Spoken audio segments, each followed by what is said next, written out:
Hi, everyone. I'm Connie Zabo-Schmucker, Advocacy Director for Bicycle Garage Indy, and this is the Bicycling Lunch and Learn 2024. It's our first presentation of 2024, and we are joined by Jeff Smallwood, David Littlejohn, Jamey McPherson, and Jordan Williams to talk about trail updates that are going to be happening in 2024.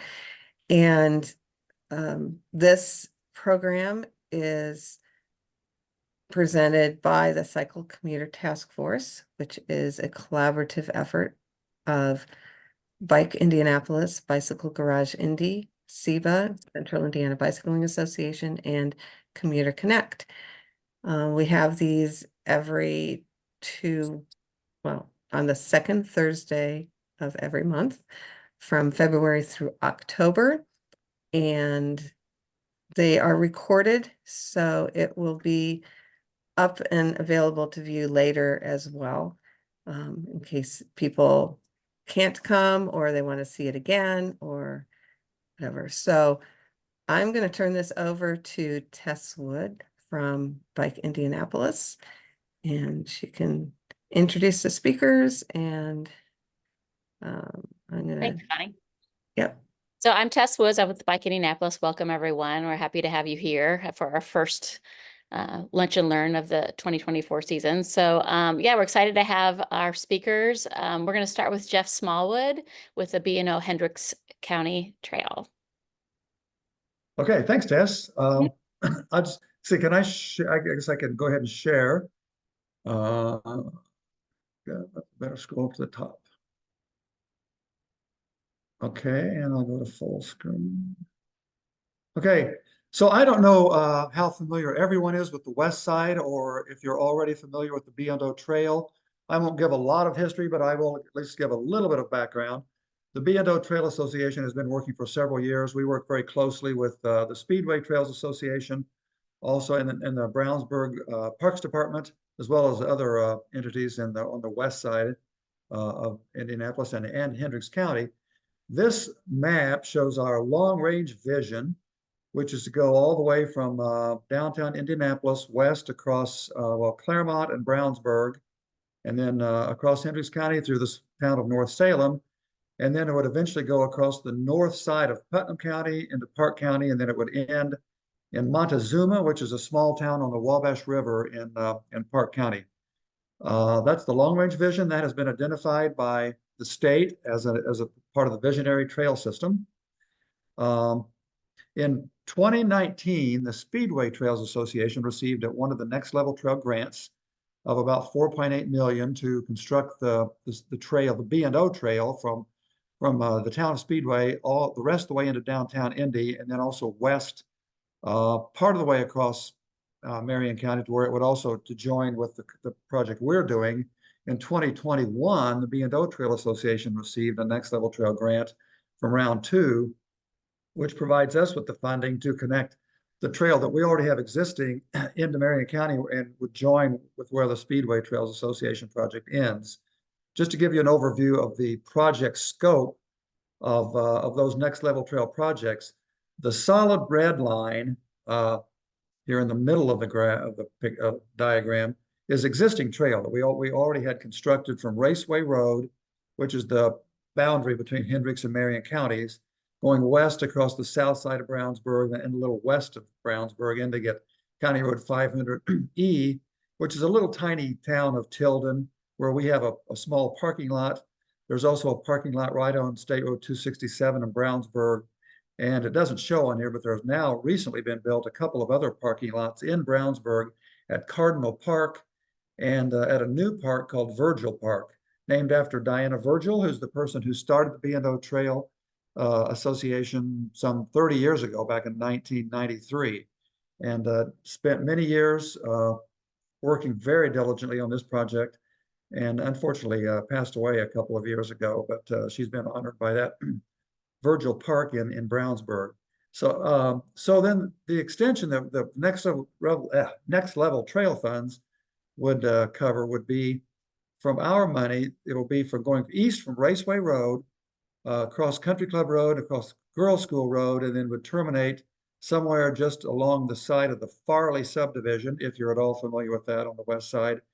And the Speedway Trails Association funds would go on east of that, the dashed green line there.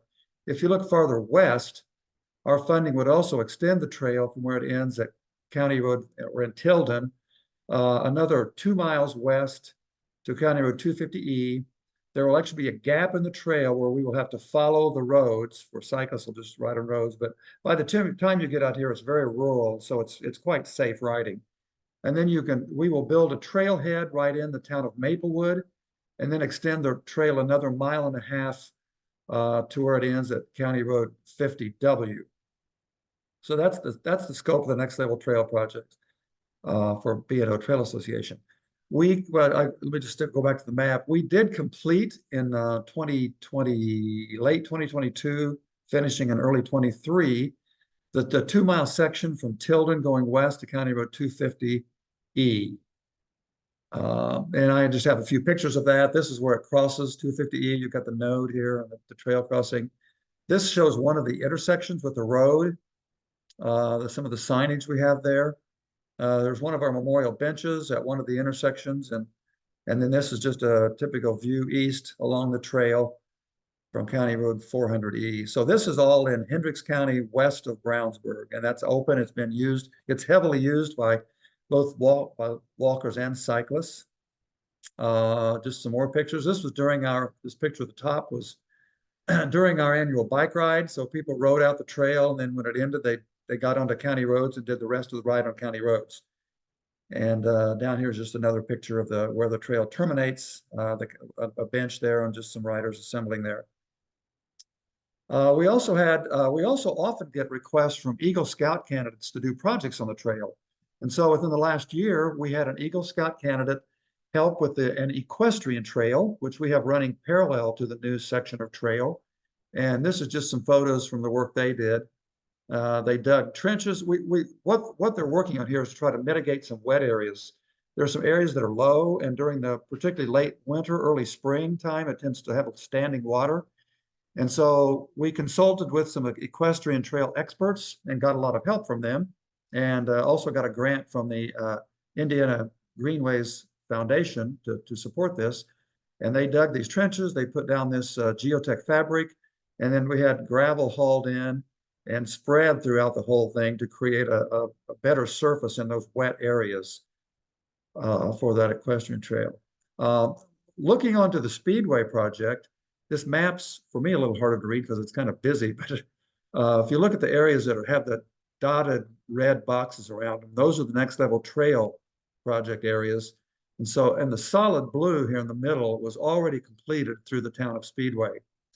They've already constructed from the east edge of Speedway down to Michigan Street, and that is the end of where we will be constructing. The city is building bike lanes along Michigan Street the rest of the way into downtown, and my understanding is that is almost complete. Jamey can maybe shed more light on that when he talks. They've also constructed going west from Speedway. They've built a bridge across Eagle Creek, and then finished to High School Road. And then we'll be going under a tunnel under 465 and then continuing west to where our trail, Boda's trail project will join theirs west of 465.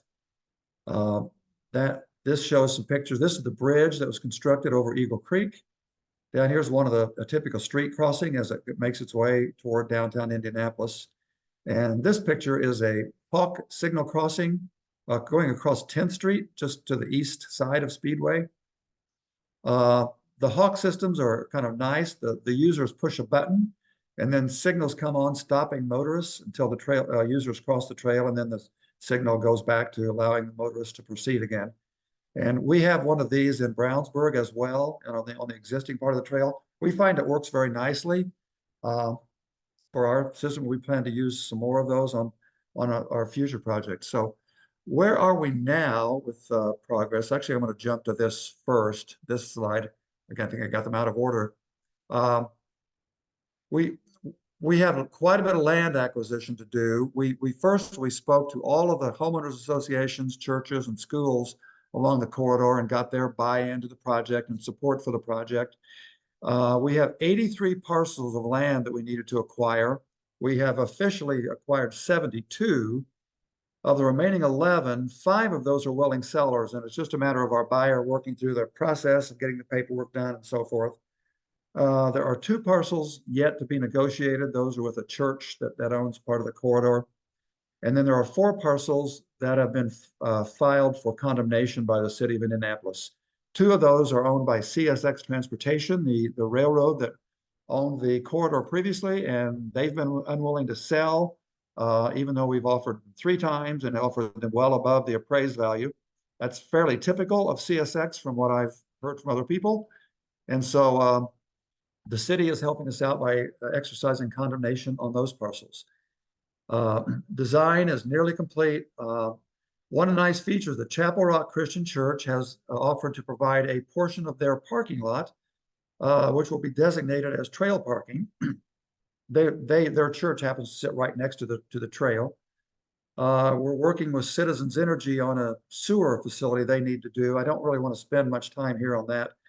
And then we're also negotiating with Marathon Pipeline Company for some permits for them to go through the Drake's Landing and Drake's Hill subdivisions. And we are currently planning to let bids sometime in March for the next section. And this is a map of what we are working on this coming year. The solid green to the left side, this is existing trail, again, ending at Raceway Road, like I said before. And then the Speedway Trails Association has already constructed from High School Road going east all the way into Speedway. So we will be building from just the end of theirs at High School Road, taking it going under the tunnel of 465. There fortunately is also a tunnel that goes under Girls School Road. So that will not be an at-grade crossing, but we'll go under a tunnel. We will have a Hawk signal crossing where it crosses 21st Street. Here is showing the trailhead at Chapel Rock Christian Church. It's right at the corner of Girls School and 21st Street. So that'll be a nice place to have parking. As you cross Country Club Road, just to the west of that is where that Citizens Energy project will be. And then we will construct across Tansel Road right here, and then it will, again, join where we already have existing trail at Raceway Road. Let's see. So in addition to that work, that's all the work that we have planned to do with the Next Level Trail money. We also were awarded by the Hendricks County government $900,000 in 2022.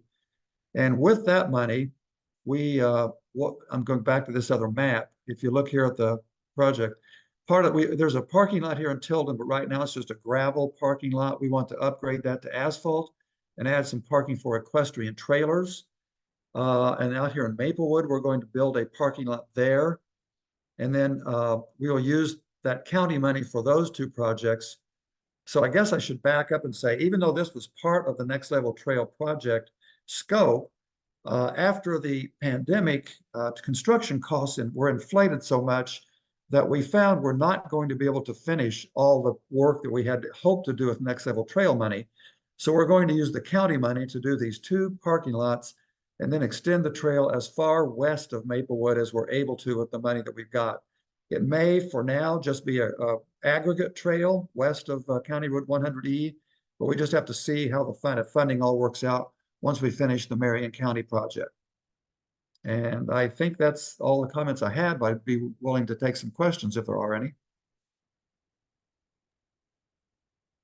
Connie, was there anything in the chat? I did not see anything, no. Okay. Well, Jeff, that was really comprehensive and I really appreciate that information. Thank you so much for taking your lunchtime to speak with us about the B&O Trail. You're welcome. Always glad to talk about it. So next up is Jamey McPherson and Jordan Williams with the Department of Public Works. No, we're going to go with David Littlejohn first. Oh, sorry. I had the order messed up. Sorry. David Littlejohn is with the City of Carmel. Thanks. All right, let me get my screen up here. Can you see my slide?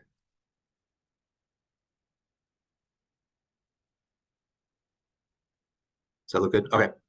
So yeah, like they said, my name is David Littlejohn. I'm with the City of Carmel. I'm the city's transportation systems administrator and ADA coordinator. So I work a lot.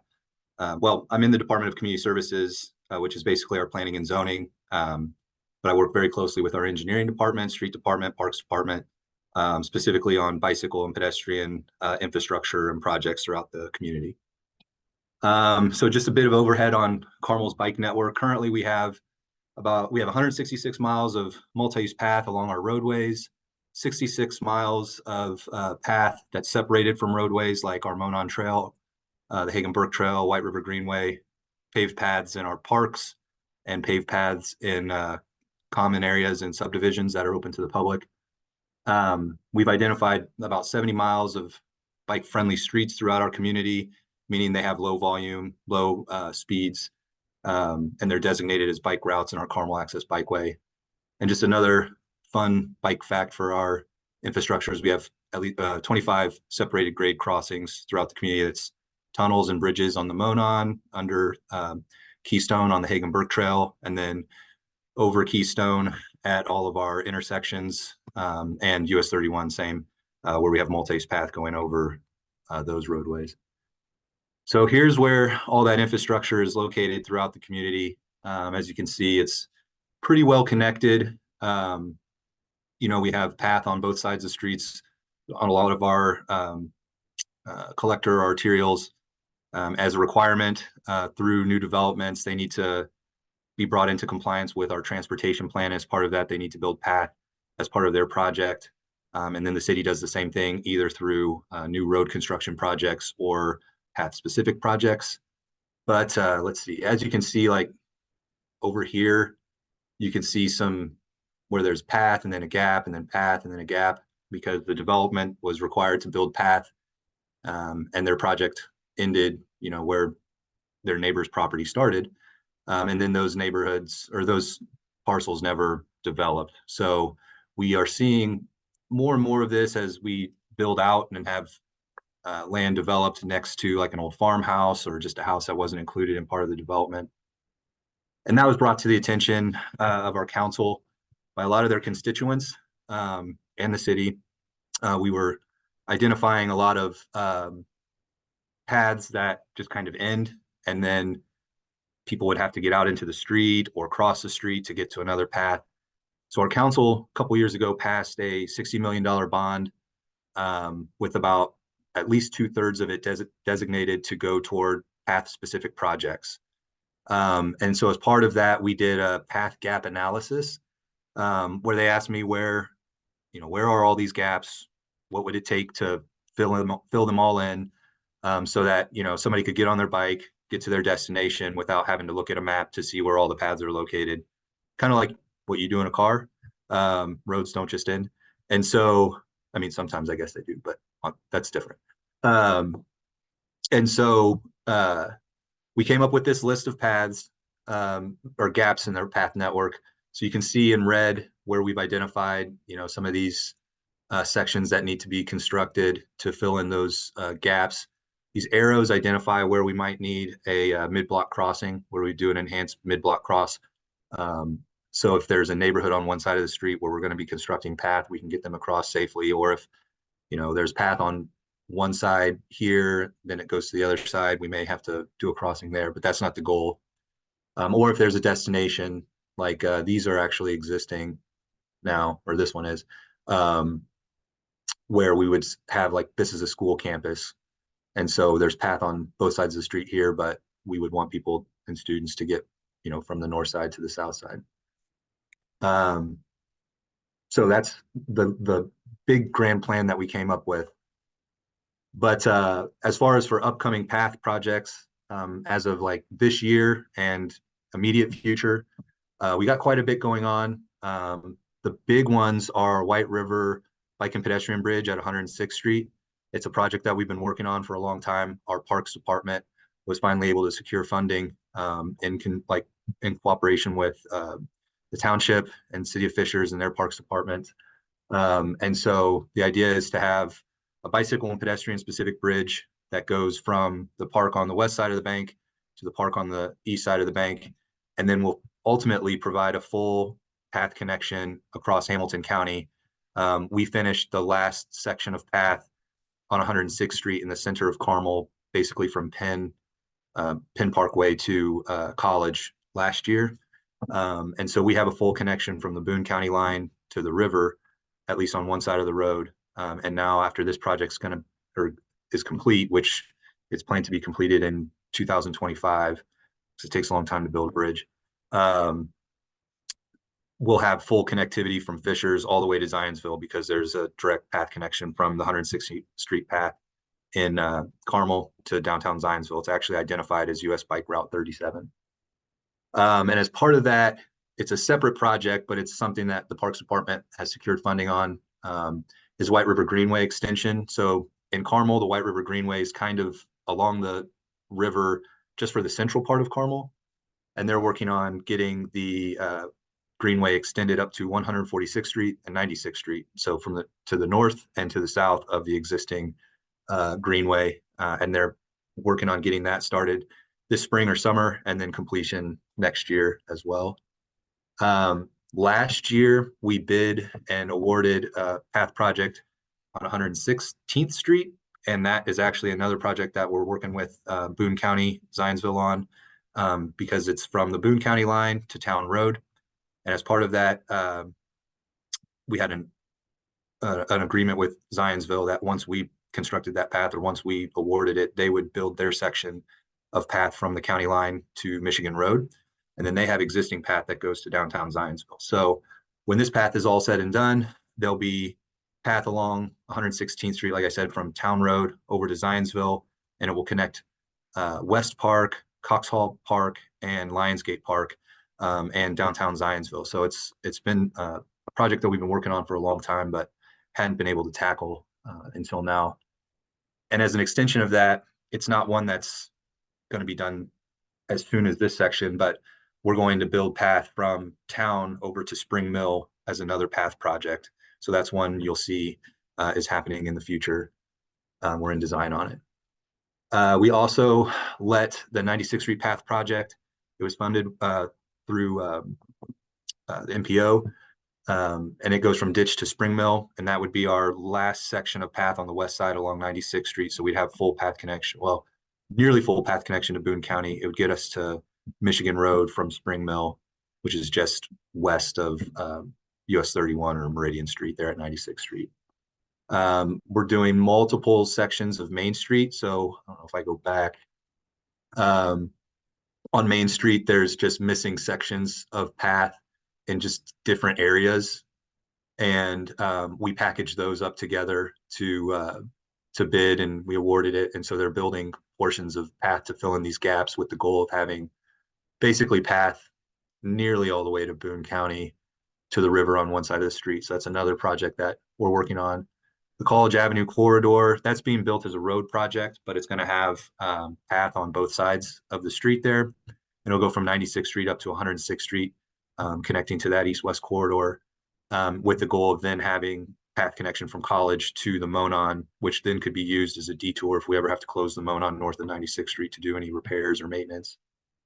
And another one to highlight is our Shelbourne Road path from Main Street to 126th Street. And I included this one because it's really only a half a mile, but it's one of our most requested sections of path. Like you can see here, it's about a half a mile. That's because we have 3 schools that it would connect to. So all the people who live up here would be able to get all the way to the school campus without having to like dip through the subdivision or make the cow path that's there even more visible. But so that's one that's happening soon. It's going to make a lot of people happy, even though it's only a half a mile section. So that list that I talked about that we created, it was about 30 projects long of just gaps and probably about 15 miles. So that shows about the average size of these projects. They're difficult to construct because they're small. You're not going to get good prices on them. So we need to package them together. And that's what our engineering department had been working on last year after that bond had been passed. So what we've identified is where we can get some projects into construction. And we've got 15 that are either in construction or recently completed. Like this is identifying the city center Monon expansion. So it's not in construction per se, but I bet it's still in contract. Here's that Main Street one that I mentioned. And here's the College Corridor, 96th Street, 116th Street, the ones I mentioned. And just to give you an idea, here we've got 30 projects that were currently in design, and then 15 more projects that were pre-designed. So we're working on developing 30 more projects that probably won't be constructed this year, but will be ready to go for next year. This is that one on 116th Street that I mentioned, that when this is done, full connection to Zionsville from Spring Mill, there's existing path, into Carmel to the Monon on that street. There's a school here that we're going to have connections to, and that's a project that's in design. Some of the pre-design ones identified here are like on Town Road, just south of 116th Street. The main street, east of Hazeldell, that'd be the full connection to the river basically. And the White River Greenway that comes through here as pre-construction. This is part of the Monon, or the White River expansion, providing access to this park. And then the White River Bridge is identified here, going from the park on the west side to the park on the east side. And I know this isn't like a trail specific thing, but I wanted to, I guess, bring it to the attention of this group and whoever's watching. Another thing that we do at the city is we require bicycle parking, which a lot of places do.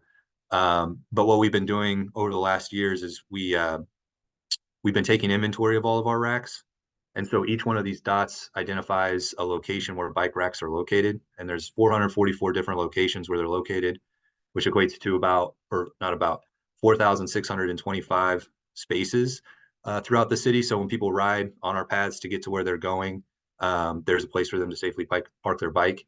But what we had been finding was, we get the developers to put them on their plans and they'll install their concrete pad and then they forget to install the racks, or they get installed wrong and there's not much we can hold them to as far as getting those to correct once the contractor's out of there. So what we started doing is we require bicycle parking as one of the check marks for their certificate of occupancies. So if a new development's coming in and they want to get their tenants in their spaces or just open it up to the public, they have to have their bike racks installed. They have to be installed correctly. So as part of that CO, I go out there and I inspect the racks. It's a very simple inspection, but mostly it's just to make sure that they're there and that they're spaced appropriately. So we have standards that we require, that we send to the developers that they're supposed to put in. I know a lot of other communities do that, but we do see racks installed in terrible ways. And so this is one way that we've found to be very successful on making sure they get it installed appropriately, when new developments come through so that they can actually be usable. I should have put a terrible picture of, like, I think it's a Starbucks on Keystone where the racks are this close together. It's pretty funny. But we're also requiring any new like public-private partnership where we have parking garages involved with a new development. We're requiring that they have long-term bicycle parking included in part of their parking garage. And so we do these premier or premium bike hubs or stacked racks to make sure that people can safely keep their bikes while they're at work, or like in an apartment that they have a safe place to keep them. They don't all have to be like this. These are just the really nice ones that are very photogenic. Like they could be wall racks, or we do encourage them to have floor racks too. So for people who can't lift their bikes, or if they have heavy bikes like an e-bike, they could store them in those rooms. So that's part of the other requirements that we have for specifically public-private partnerships. Any new parking garage that's a commercial parking garage or hotels, they're required to have them. And so that's all I got for today. I'm happy to answer your questions now or however it's formatted. Thank you, David. That was wonderful. Really great information. Connie, did you have something, any chat questions? I don't know if Yes, there was one, and now I gotta find the chat. It disappeared. Let's see. Oh, here, I see it. It's Jamey. Yeah. It's about the bike racks. He asked if are these city owned or funded? I know you kind of answered it with what you Is that map just parking in general, or are those only locations that you guys Oh, funded?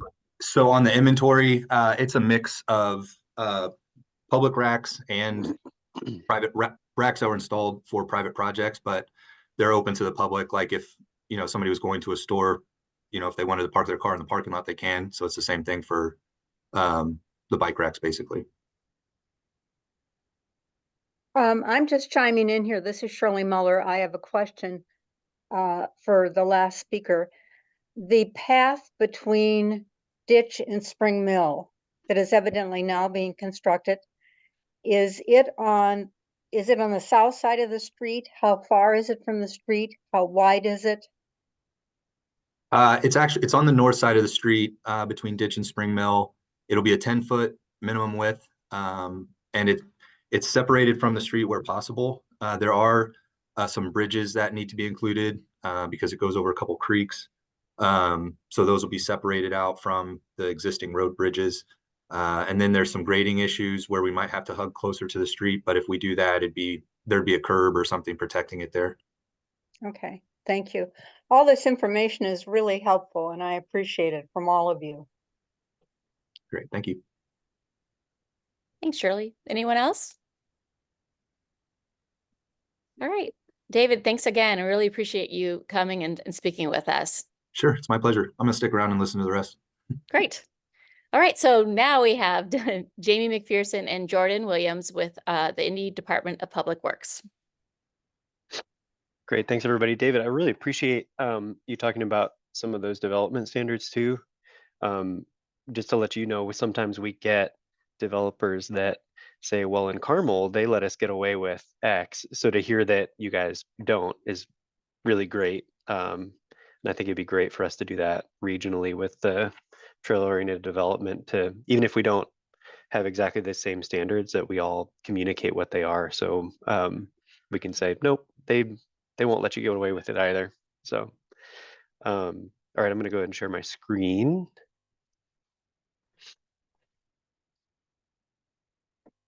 Alrighty, and are you guys all seeing this this map? Okay, so I thought we would start on the road view, and we'll toggle back and forth between that and a satellite view or an aerial view from June, which is our most recent one.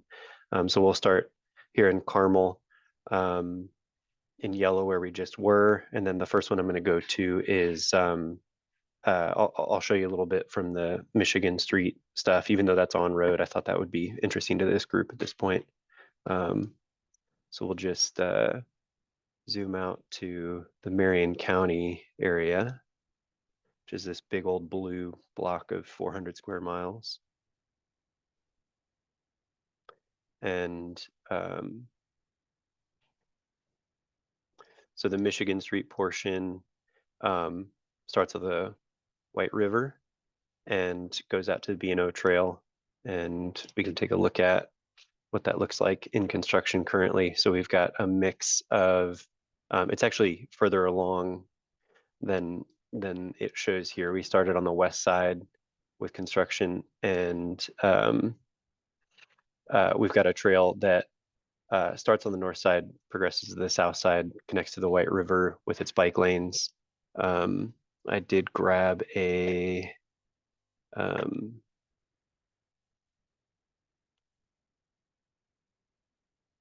picture of the plan set for what that cross section is going to look like.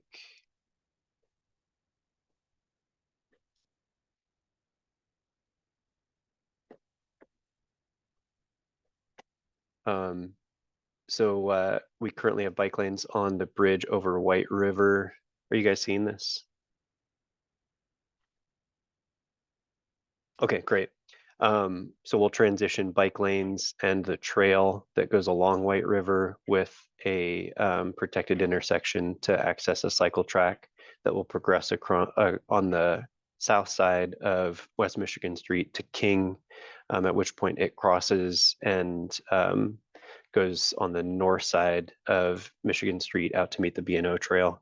Currently, we've got some bollards that kind of show that transition, and we are replacing those to allow easy and convenient, comfortable bike access to get there. So for this portion, the experience from the B&O will be extended with concrete barriers between a 10-foot cycle track, 10 to 12-foot cycle track leading all the way over. So I know that one is a on-street facility, and we're going to focus on trails, but I thought you guys would find that one interesting at least. So back to, alrighty. So yeah, then we have the Eagle Creek Trail that is in design. So that'll give us a connection from basically the B&O Trail at the northern terminus, and then connect to Washington Street at the south, hopefully with all of the improved vulnerable user infrastructure that would come with the blue line if it ever goes through, and can survive attacks every year. So yeah, and then looking at the area around 10th Street and Indiana, we've got a whole lot going on here. So we have in construction the Cultural Trail extension, or first expansion of the Cultural Trail in a decade. So that is, you can see quite a bit of it that is finished. It's not usable yet because the intersections pretty much are all in construction, but that goes from Eskenazi Drive through 10th and Indiana right here. It gives us a connection to the Fall Creek Trail, which is complete. I have here marked in yellow. The green, you can see that the bridge work is starting to get done. This project is in cooperation with, or in partnership with 16 Tech. So they are leading the project, and we helped with design, and we'll take it over once they're done with it. The Bert Servas Bridge is still accessible at this point, so feel free to use that. But this trail section is closed at the bridge construction, but Waterway Boulevard is generally open and convenient to continue that access. The Cultural Trail project goes from Indiana down to West Street, and then we have another section of it at South Street that is also in construction. So that's an extension of the Cultural Trail here. Here, I'll reorient us real quick. So we've got Virginia and South here. So you can see, again, portions of it are complete. Some of it is usable, but most of it is in construction and not accessible at this time. But that will connect out all the way to the redevelopment of the GM stamping plant, the Elanco headquarters, that'll include another bridge across the White River at Henry Street that, like the 16 Tech Bridge, will be half for vulnerable users and half for motorists. So those are some pretty huge stuff. To the south here, we had a Meridian Street project that is in construction from is that Morris or McCarty? Morris Street down to Terrace. We are finished with construction. So we did some, it looks better than this. We did some lane narrowing and traffic calming of Meridian Street, so it can still function from a capacity standpoint, but we were able to accommodate a 10 to 12 foot path along Meridian Street to connect to Orange, which is a separated grade crossing of the railroad, and down to Terrace.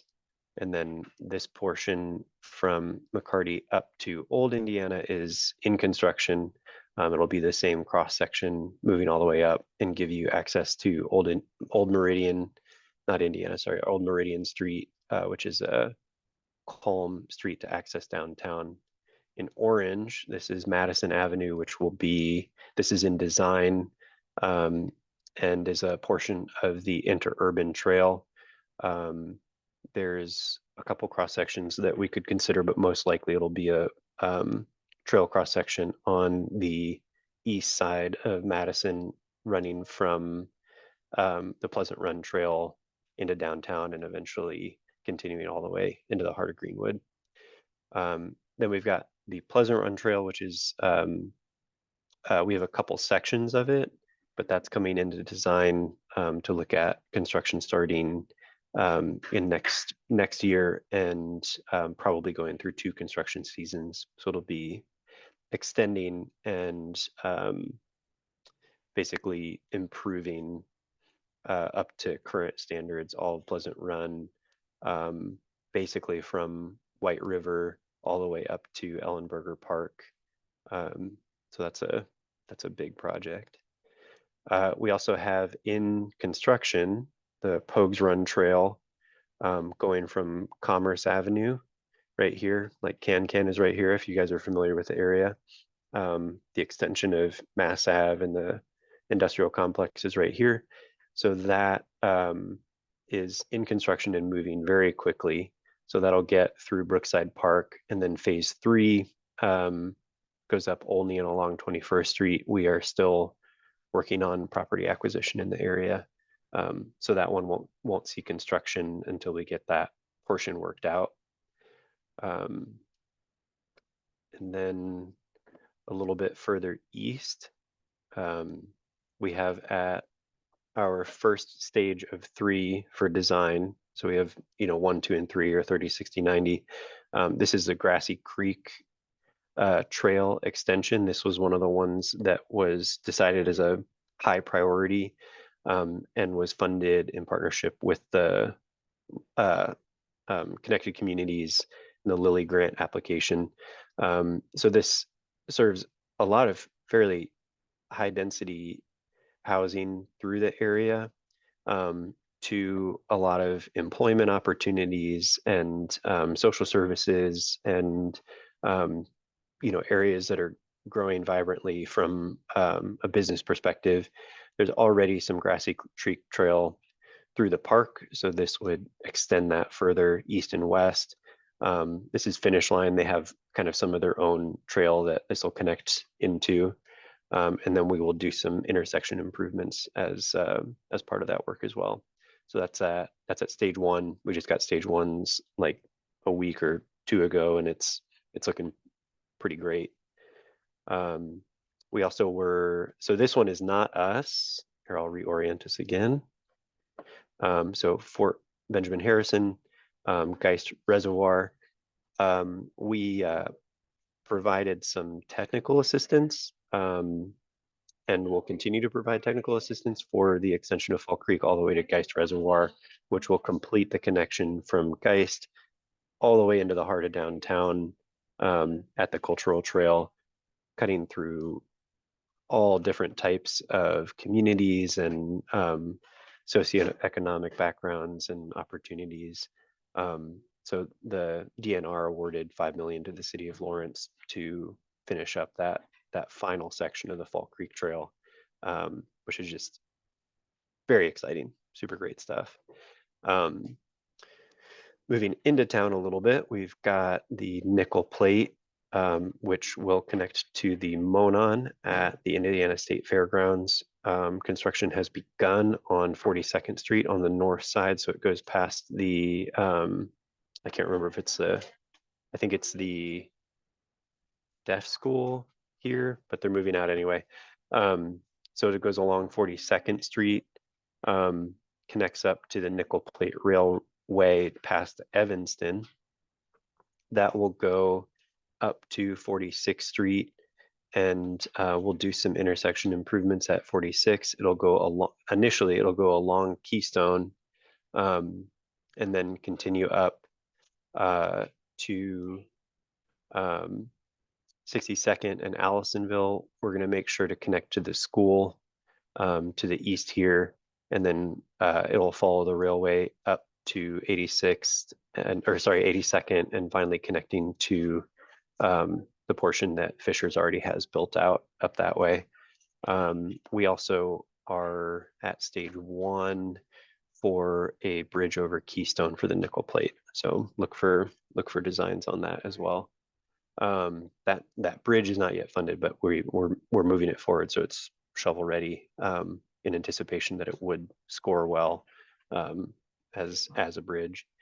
Also at 90% plans is the northern portion of the Monon widening, which will go from Canterbury Park on the south terminus where we ended the Monon widening for the southern section, all the way up to Carmel. As part of that, we are looking to work with some of the folks in the community at a long-term kind of higher resourced detour along College. We've already worked with Indigo to make sure that this is something that we can accommodate. So that's something that is a unique opportunity and partnership, and may lead to a permanent change to portions of College. So you know, expect for us to reach out to Indianapolis folks that are interested in biking and walking and would like better vulnerable user access along here. I think that'll be a really exciting opportunity. And then also with the completion of the Broderpool Avenue project, we've got a multi-use path cross section on the north side of Broderpool Avenue that will continue to tie in and be you know, close along White River, give access to Broderpool Park. This is a long-term vision of Broderpool for 2 decades that we're finally seeing progress at. Currently, it ends at Primrose, where it progresses to bike lanes until we get out to Keystone, where it goes back to a multi-use path on the south side of the street. And then I'm about ready to hand it over to Jordan here in a moment. We have the Capitol Avenue Trail finished. Not quite in final completion. There's some plantings that we still need to finish, but that gives us much more comfortable bike access along Capitol. So we've got, we still see the construction here, but we continue the Fall Creek cross section south. We maintain the sidewalk for pedestrians, so bikes are closer to the roadway than the pedestrians, but they're protected by parking, and we have bump outs with landscaping to help do a little bit of traffic calming.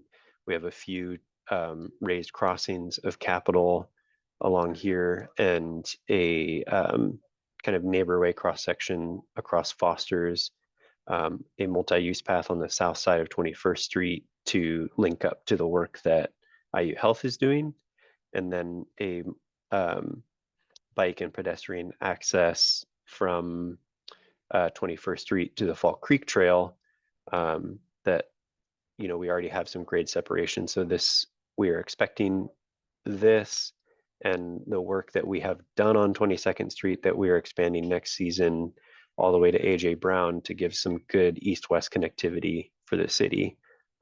So you can get from AJ Brown across the Monon using Fall Creek Trail and Birdsville all the way to the Riverside Promenade and the White River Trail. So I do want to highlight that we do have the Fall Creek Trail finished with a brand new bridge across Fall Creek and the Riverside Promenade done. These are beautiful amenities. So, you know, if you haven't checked them out yet, it's a great way to kind of do a ring around the neighborhood. Really exciting projects. One other one to highlight is that we have one of the high crash areas from the MPO is 38th and Moeller. So right here we've got Eskenazi, we've got the new public library up here. Not new, it's, you know, newer, a couple of years old, but the library used to be on the south side of the intersection. So we are looking at connecting the library to the neighborhood in a variety of different ways. And this cross section may help us to expand some trail connectivity through the whole international marketplace. this would be a really interesting urban trail cross section. So the final one I want to point out, which I will hand over to Jordan for a little bit more specificity on schedule. We have the 30th Street Bridge project. There's already a multi-use path that goes just past the canal. We want to extend that with Jordan's projects on 29th and 30th.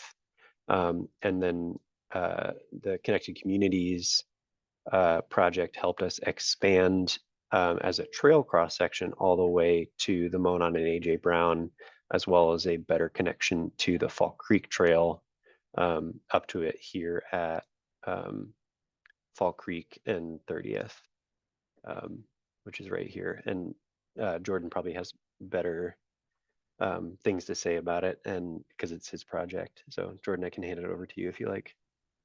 Sure. Am I audible? And I'm visible? Yeah, I guess I don't have the plan sheets open for 30th or 29th and 30th, but yeah, as Jamey mentioned, that is converting 29th and 30th such that they are two-way streets for now their entirety. So outside of the project limits, which means west of the White River, they're already two-way, and then east of along 30th Street, it's already two-way east of Meridian, and along 29th Street, east of Central, it's already two-way. So we'll be connecting those up so it's continuously two-way everywhere. But with that in mind, is we are taking this was a coordination with Indigo, and it's a 29th Street will because of various challenges and constraints geometrically, the look and feel of each of the streets will be slightly different. Both include significant traffic calming, but 29th Street will be more of a standard street for, with regular travel lanes. But 30th Street will be repurposing the northmost lane for the most part into a curb separated on-street bike facility. So there is a little section, as Jamey shows, it drops down to Eugene, which is a quiet neighborhood street.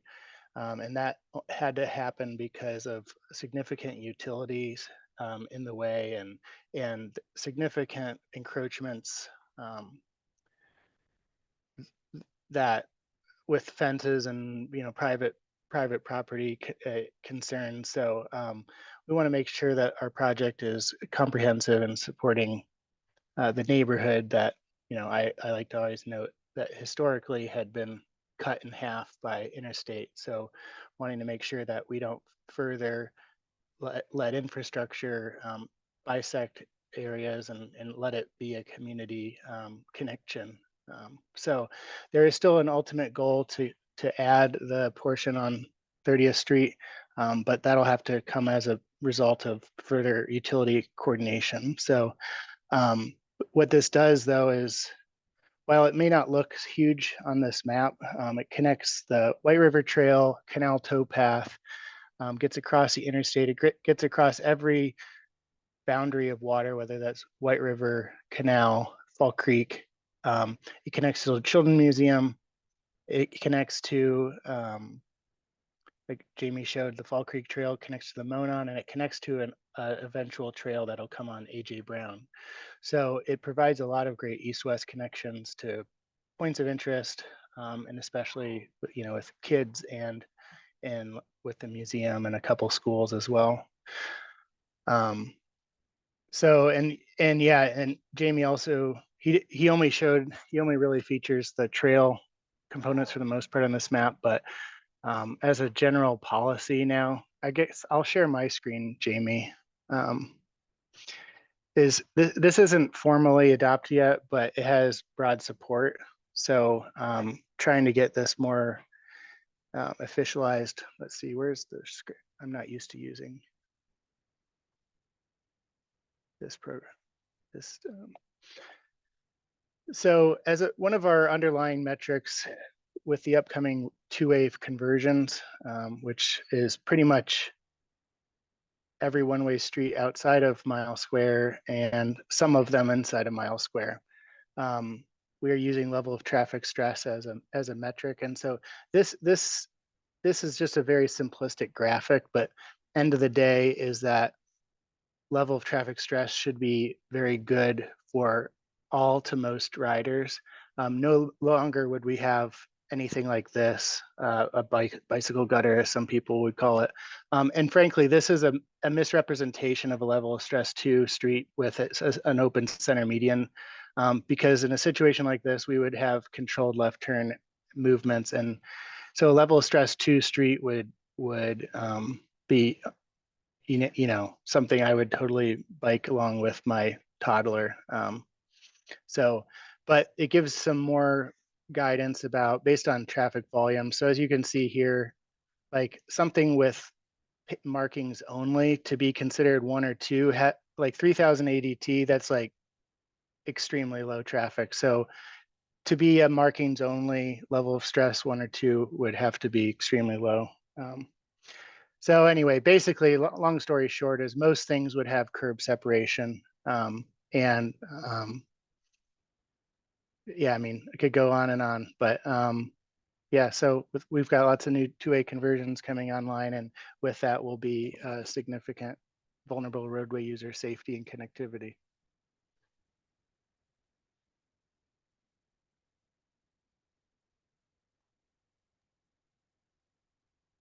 All right, thanks, Jordan and Jamie. I know we did have some questions here. Let's see.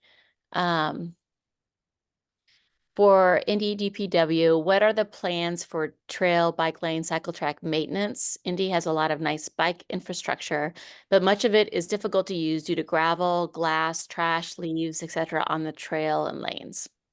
Yeah, there's kind of two portions of that. So the first one is the standard maintenance and operations. So we do now have good and reliable equipment to do sweeping of all of our infrastructure. So most of that is like if it's narrow, if it's very narrow, the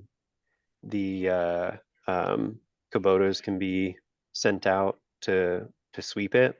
But for all of the on-street network things, a standard MAC request for streets, alley, and then debris will generally and quickly result in sending the operations crew out to do sweeping. So they usually can do about 30 or 40 miles a week with sweeping. And so they'll go through and cover things standardly. But if you're out there and noticing something using Request Indy, if it has an address associated with it, we'll get that taken care of very quickly. And we do our best to keep our eyes on the road. But if you notice something, go ahead and do something through a Request Indy, and it goes quick. For the things that are off street, if it's difficult to associate with an address, we are working with our software provider to create segments to make it easier to report those areas. So for greenways and trails, they'll have their own section to make it easier to report, and those are maintained by greenways operation. They're a little bit smaller of a crew currently, but again, as soon as we have that part updated, it'll be easier to report those. So I hope that empowers you guys to feel like you can initiate service requests. Thank you, Jamie. Another question is info on multi-use trail along Emerson on South Side. We have 2 projects. One is in construction and the other one is in design, that includes multi-use path on it. Let me see if I can. We're working through design on the second portion. I'm trying to see if I can get the. I might share that one with our on street. The August one. Yeah, yep, it's a big project. Might deserve its own time, honestly. Yeah, we're kind of running out of time. Let me see if there's any other, Because it's a bridge project as well as a road widening. Yeah. see, there's another trail maintenance, question about the west of White River at Elanco headquarters, cultural trail build. Yeah, that's my question. I'll clarify it for you. So, couple things. One, I work for Lilly. We've got 3 dozen people that commute to the technology center south of Morris Street, east of Harding. So my understanding is that as part of the Henry Street Bridge and the Elanco White River redevelopment, that there is going to be a cultural trail construction heading south along the west bank of the White River. Is that correct?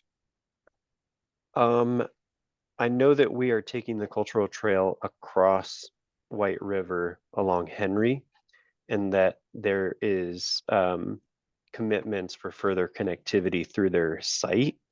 But I heard they were taking it all the way down to the elementary school so I down know at there will Dover be, and Oliver. I know, well, yeah, Oliver and Henry are basically the same thing No, through they're there. no, they're Or not. sorry, no, you're right. Henry's Oliver 'Cause- crosses at White. Yeah, they're relocating the White River Parkway about a quarter mile west. And my understanding was that existing road was going to be a cultural trail extension heading The only south to Oliver.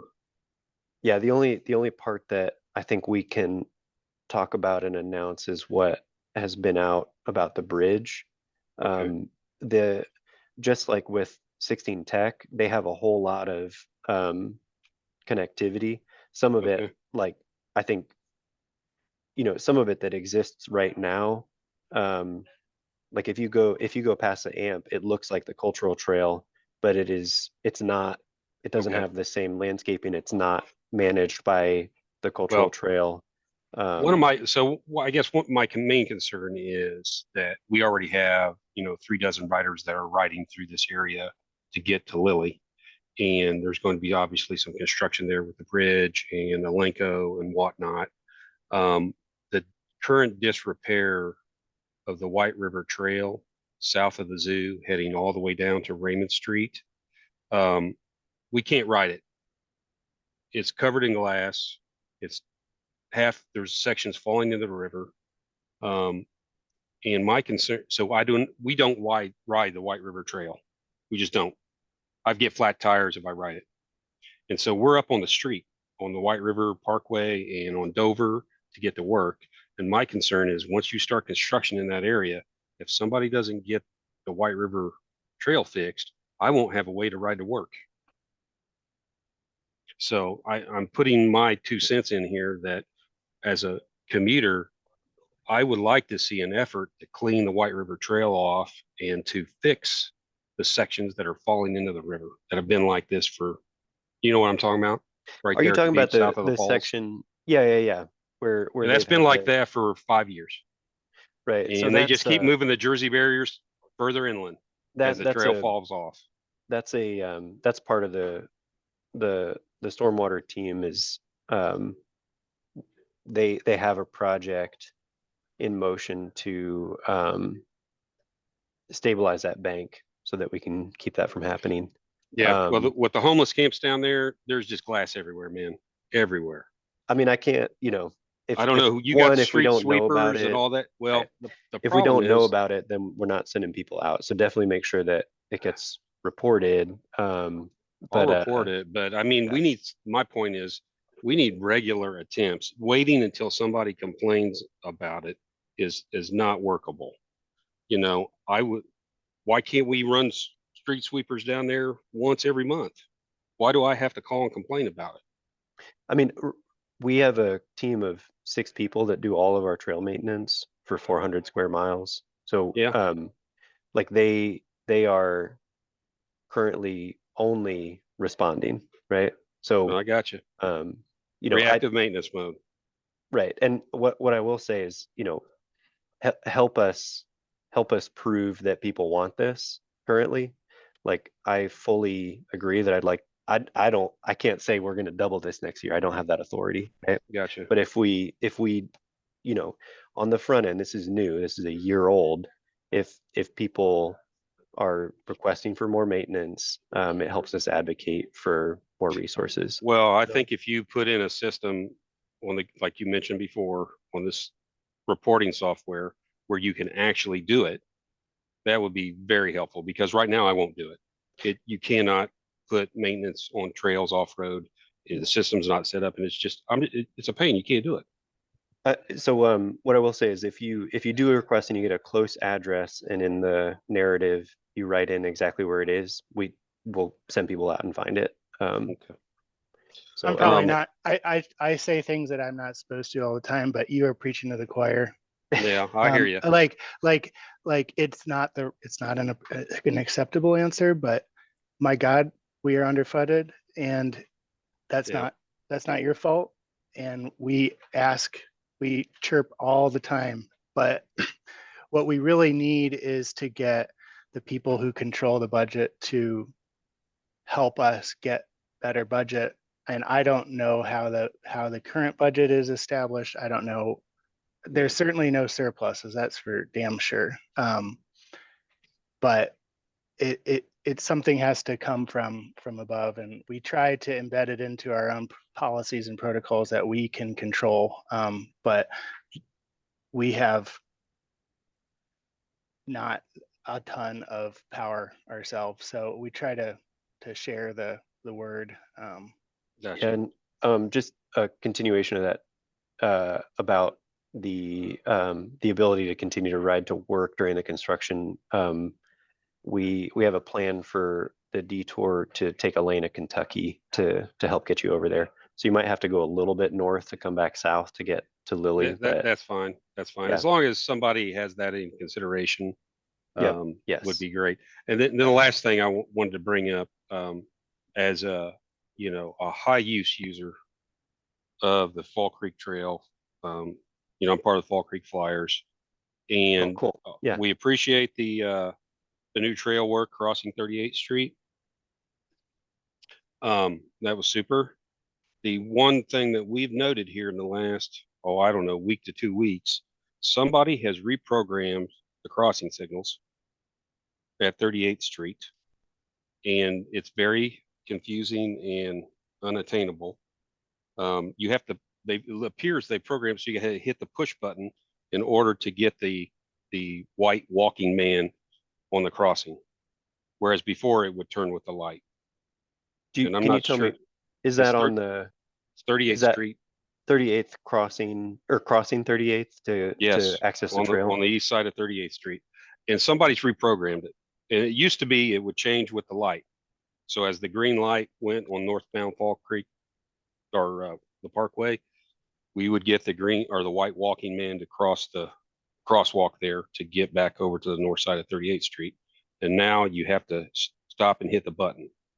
And that's just setting, and it's the only one like that. It doesn't align with the way all the other programming's done for all the other crossings on the Fall Creek Trail. This is a one-off difference, and I'm highly concerned about it.